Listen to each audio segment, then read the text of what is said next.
people were contacting me and saying like, "Hey, is that AI or is that you?" And I'm like, of course it's not AI. Hello, everybody. Welcome back to Zelda Universe. My name is Alex, and today I am joined by a very special guest, and you know her all very well. Please welcome Patricia Summersett, the voice of Zelda from Hyrule Warriors: Age of Imprisonment. Yay! Hi, Alex. It's an awesome reunion. So happy to be here. It is so great to have you back, Patricia. And first off, big congrats to the release of Hyrule Warriors: Age of Imprisonment. How does it feel to be back as Zelda for not once, not twice, but a fifth time? One, two, three, four, five.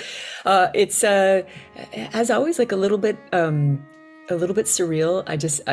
I honestly, as you start into these things, and I think I've said that every time we talk, I'm like, you do it and you don't know how long it's going to be a thing. You don't know when you're going to be asked back. And it's now, we're going on 8.5 years now, right? 8.5 years. And I'm just so appreciative of all of it. And it's really fun that we have like new members and old members of the cast, and it's just like this ever-changing, beautiful landscape for the games. So can you believe we started with maybe like 8 actors for Breath of the Wild, and now we're at like 34 actors in this new game? Yeah, we're expanding.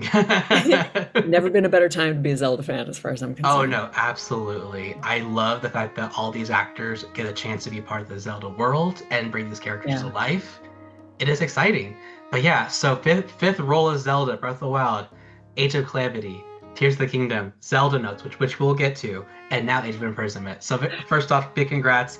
If you count E3 2016, we've heard you as Zelda for at least 9 years now. Whoa, that's crazy. Because we heard you during the demo during E3 2016. It's so funny to think of those initial exposures for me too, back before everything was launched, basically, and just it was kind of an ethereal sort of an ethereal omnipresent voice going, "Open your eyes," and that was it. Open your eyes. That's all we had. And look where we are now. So much Zelda since then. That's great. And friendships. The friendships. And but yeah, we're all really happy for you. And just again, thank you. I'm happy for Zelda Universe too, and like the amazing community that I've met through it. And there's you and like so many others that I've met around the world that are like in and out of the Zelda, I guess like community, and who's building the actual community sort of pages and going to the events, and it's been really great. Yeah, a place for Zelda fans to gather and celebrate everything Zelda, and we're just glad to have you a part of it with us. Thank you. So let's go ahead and dive deeper into the new game. So as a voice actor, what are the typical recording trends for approaching a game like Age of Imprisonment? Like, did you get to record with the actors? How did that work out for you? Yeah, I mean, it's so crazy how often those things, recording dynamics, like location, all that stuff, it's changing so much year to year. Obviously, we had the pandemic, which meant that everybody suddenly went like completely remote. And now we have this interesting hybrid system. So any number of things might be done from a home studio, or they might be done on location. There's been a big trend recently, I've noticed in the last year, 2 years really, where people want you back. Like if there's something recording in LA, they want you in LA for it. Sometimes there's hybrid, but there's a lot more sort of people are like, no, we want you like in the place that this is recording. Partly, I think that's for like NDA stuff, and also just fidelity of recording and stuff like that. So it's very interesting, very ever-changing landscape. Of course. So I'm just curious too, have you got a chance to hear any of the other actors and how they sound in this game? Well, I mean, I've been actually playing the game this weekend. That's been exciting. Awesome. So I've heard quite a lot of Rauru and Minoru. Yeah, Chris Hackney. And then I hear like random Elizabeth Maxwell coming in and out. Also, Linalia, she's so sweet. And I think I think it's Allegra Clark. Am I right? Allegra Clark as Lunala, yes. Yeah. So yeah, I'm still like accumulating as it goes on, but I can usually recognize people when I hear them, and even if they're in slightly different characters or characters of similar ancestry or something like that, I'm like, oh, I think that's the, yeah. I mean, yeah, it sounds great. I love Age of Imprisonment for that. It sounds really, really For great. sure. I was gonna toss in too, like, because you said, oh, I know that actor, because based on how they sound. Yeah. I thought the exact same thing whenever I heard Rafika for the first time. I'm like, Joe, what are you doing here? It's like it's just same old voice to use. It's great actor, but like, oh my god, it's Joe Tija as the Birdman. Oh gosh, yeah, tried and true, man. That's right. You know, if it's good voice, it's good voice. On the topic of recording for Zelda, for Age of Imprisonment, the game had the same voice director, Hari Lee, who also was the voice director for Tears of the Kingdom. So can you just tell us a little bit of like how you work with her to bring Zelda to life in this process? She is so great. I wouldn't be able to say enough about how awesome it's been to record with her. I've enjoyed every single director on this very much. They all bring a little bit of their own flavor, and like it's always pleasant, and it's always a very much a group effort. You have the director, and then you have a bunch of people approving the process. Hari, if I could speak to this, like I really I want to give it its due, because she's really that wonderful to work with.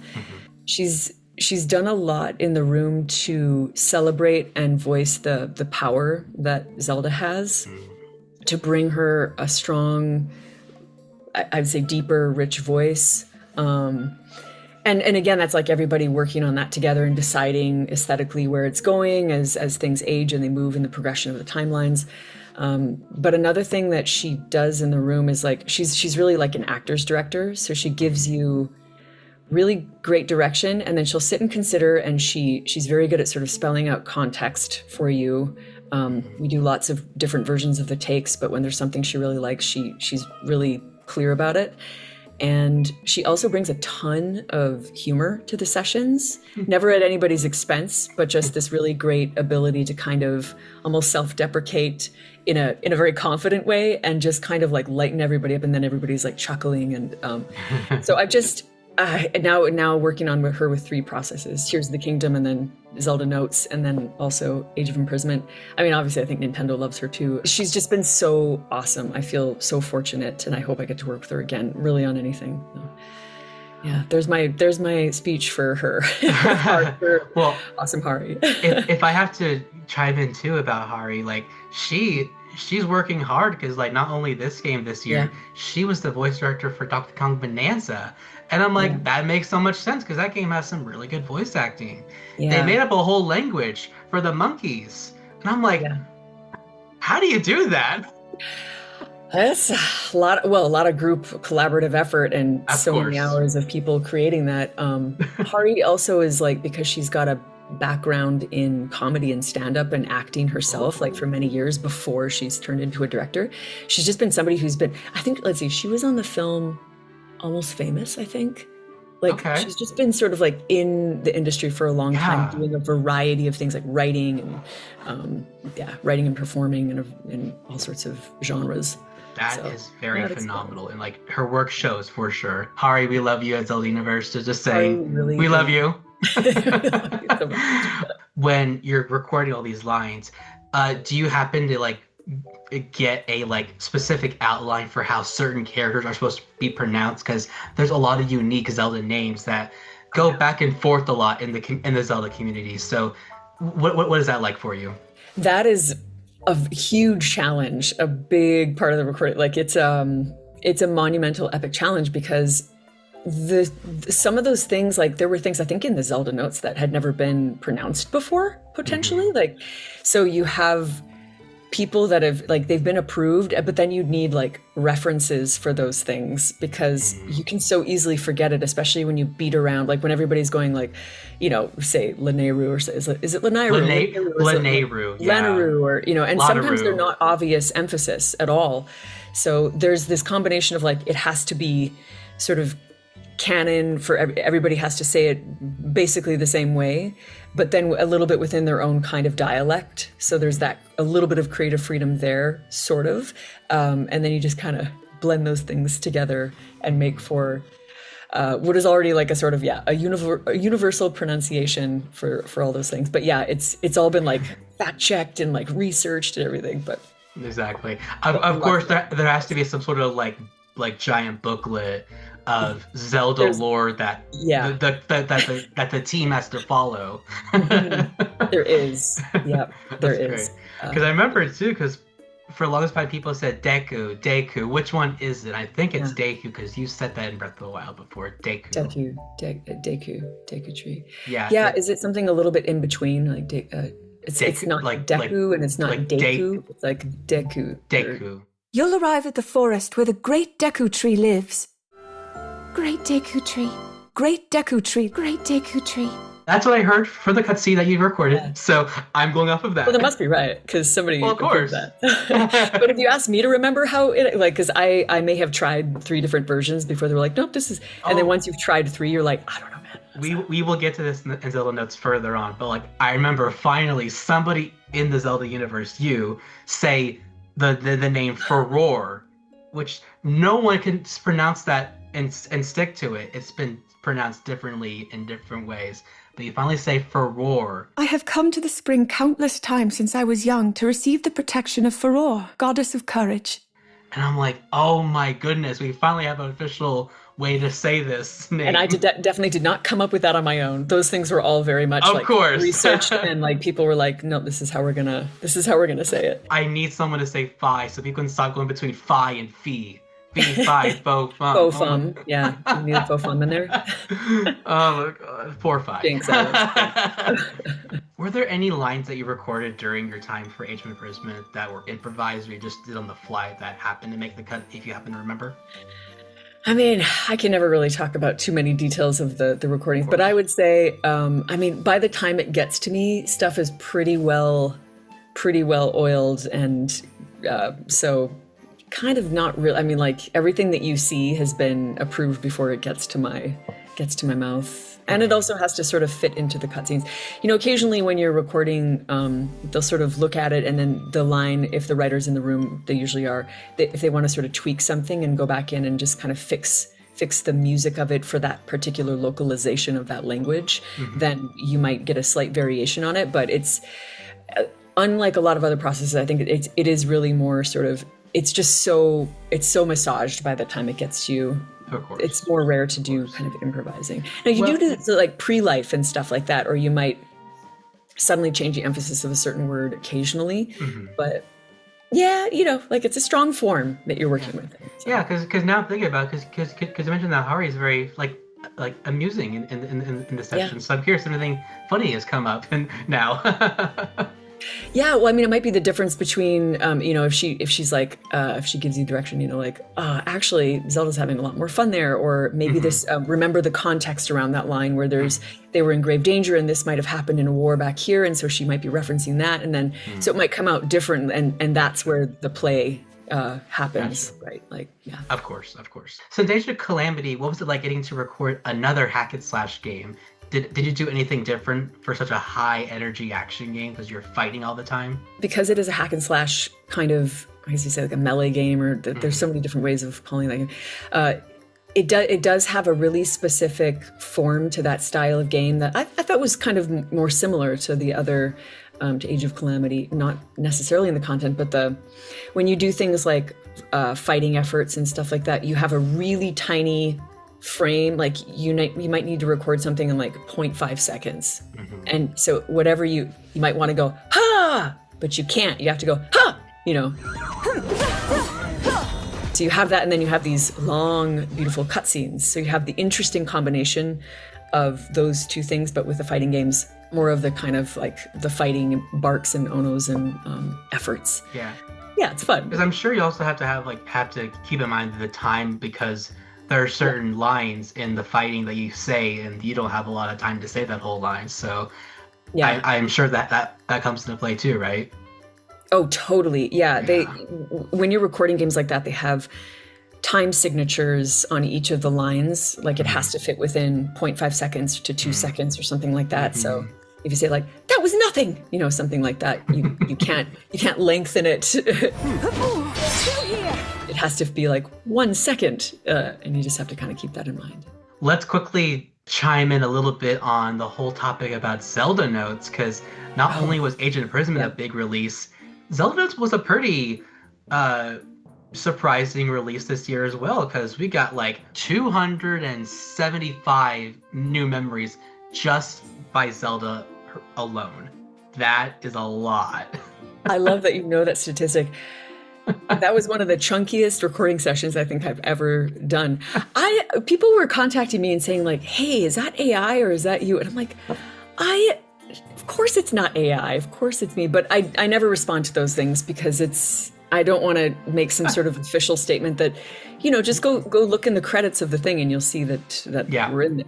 It is what it is. So I cannot tell you how many comments I've been seeing, people asking, is that AI? It doesn't sound like Patricia. I'm sorry? Are you listening to it? Definitely me. Yeah, that was an extraordinary amount of like we laughed hard in that. We also were like, like it was tricky because those lines sometimes they're like reading an entire encyclopedia, and with like all sorts of lore and new terms and pronunciations, and they all have like really different contexts, or they're associated with certain memories or whole timeline history that she would know. So that was like, it was just really chunky. It was also fascinating to record because I learned so much about the entire universe. I was like, wow. I was like, I feel privy right now to some really amazing information that of course Zelda would know, but and I think it's incredibly special that this allows more world building with both Breath of the Wild and Tears of the Kingdom, which is a good way to like go back to these games when the Switch 2 came out earlier this year. And I'm curious to know, was there a particular memory that you enjoyed recording or remember a lot that you liked? I mean, of the ones that I can remember because it's all one big wash. I would almost need to be prompted because there were so many. I just have like images rolling in my head, but one that really stands out to me is the Gorons, and that's a spoiler. So do I say it? Spoiler. Skip to this point in the video if you don't want to be spoiled. The hilarity of her realizing with the Goron sort of hot springs what they eat and everything. I was like, what? That is crazy. How can they not just eat rocks? It blows my mind. I thought that was so silly. So silly. So that's the first one that comes to mind. Of course. Because there's also some memories that when Zelda's talking about her mom, I thought those were like the most endearing memories I've ever got to listen to. And I'm like, that's heavy. I'm curious to how you felt about that.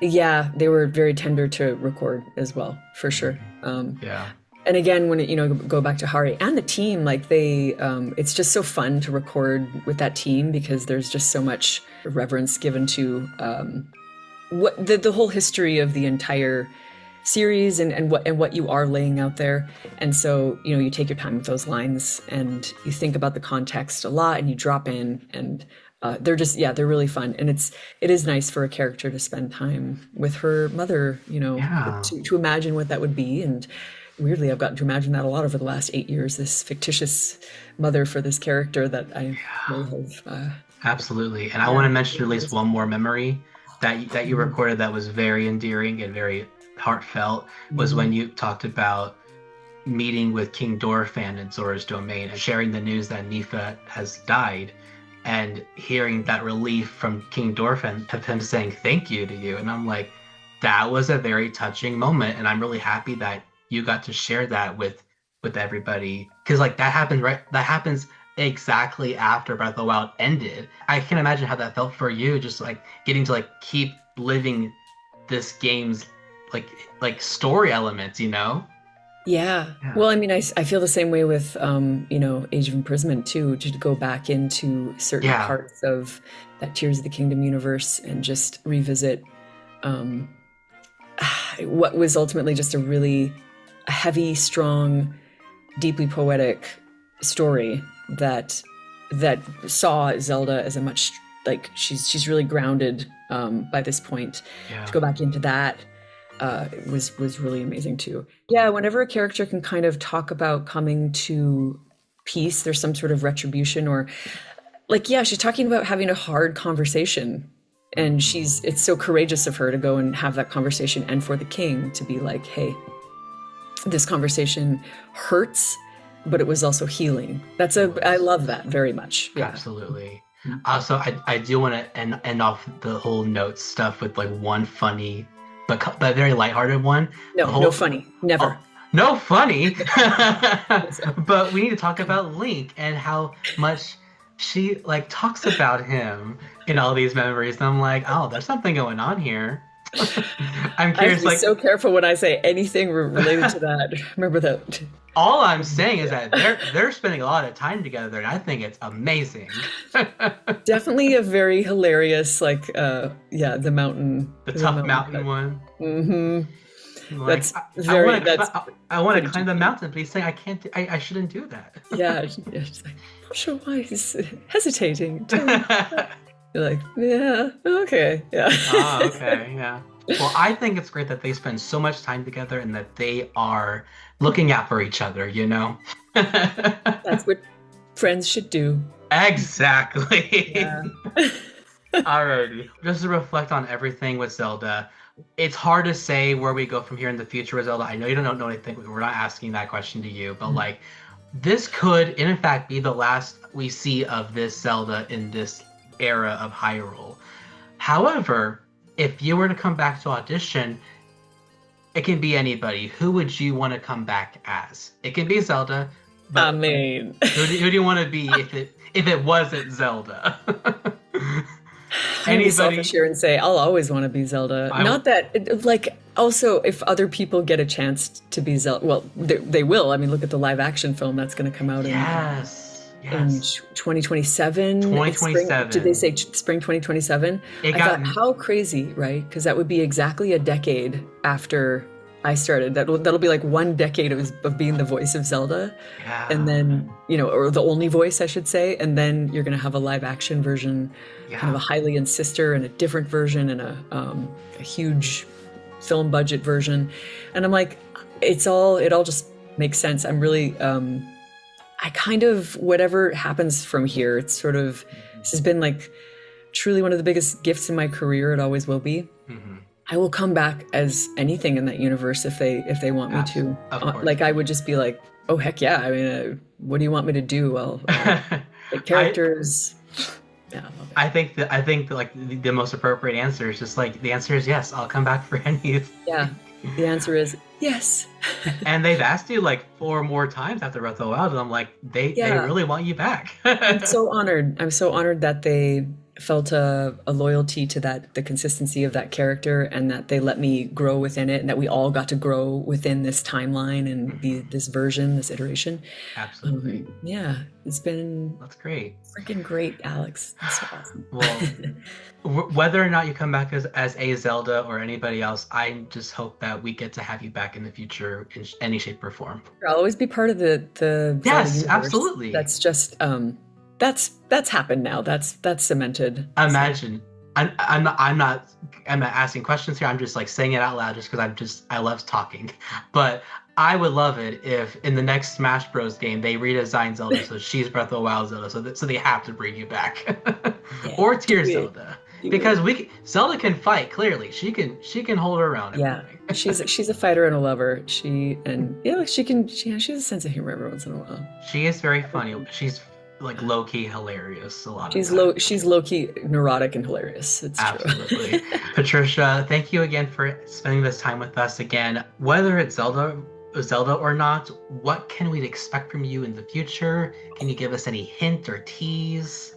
I can be super vague. I'm working on 2 AAA games right now that are not, like just other things. Okay.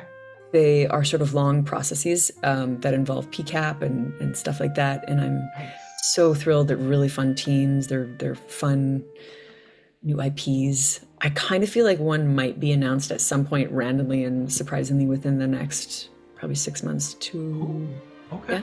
Yeah. And then the other one, I'm not sure, but that's 2. I'm just thinking of things that came out recently. Hell Is Us came out recently. And then I guess like the live thing that I'm going to be doing, which will be done on November 21st, is I'm doing a live stage reading for this. It's a charity event, and it's and Roger and I are doing it. You know, my partner Roger. Roger Craig Smith. Yeah, Roger Craig Smith. Heck yeah! Yeah. Let's go. Did I just turn red? I might have just turned red. Sorry. We've been dating for quite a while, but we've been so quiet about it. But we're sort of, we're kind of venturing out now into the world. It's been like over 3 years. So that's awesome. Well, big congrats. Thanks. Thanks. Sorry, I was gonna say what it is. There's a live reading. It's with like Ron Perlman as Scrooge. And they have like Diedrich Bader, Tom Clancy, a bunch of other amazing actors. Roger's gonna be I'm gonna be part of it, and it's gonna be in LA, November 21st at the Saban Theater.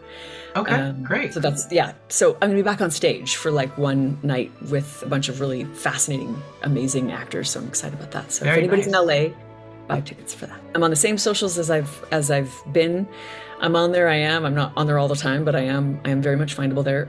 At Summersett _ on Instagram. I'm still on Twitter. I don't really like all the things that have gone down, but there's still a presence there. Better me than somebody else taking that handle. Yeah. And then I'm sort of half active on my Facebook, but it's Instagram's really the main place that I post and update. And then my website, patriciasummersett.com. If you're looking for, like, if you want to use my demos as a reference for when you're making demos or, whatever, you can find stuff like that there and appearances, upcoming appearances. Well, amazing. Perfect. Thank you so much, Patricia. And good luck to this show. That sounds very exciting. Yeah, it should be really fun. Yeah. Awesome. Well, thank you guys again for joining us today. Make sure you leave a like. Make sure you leave a comment below. And tell us how you're enjoying Hyrule Warriors Age of Imprisonment. And we'll see y'all next time. Yeah, I'm going to get back to playing that game. I've been playing Go play it. Yeah, I haven't. I've actually been enjoying it so much. I'm like, a button masher. I finished it. I'm all good, but y'all need to go play it. No spoilers. Okay. No spoilers. All right. Bye, guys. Have a good one. Bye, guys.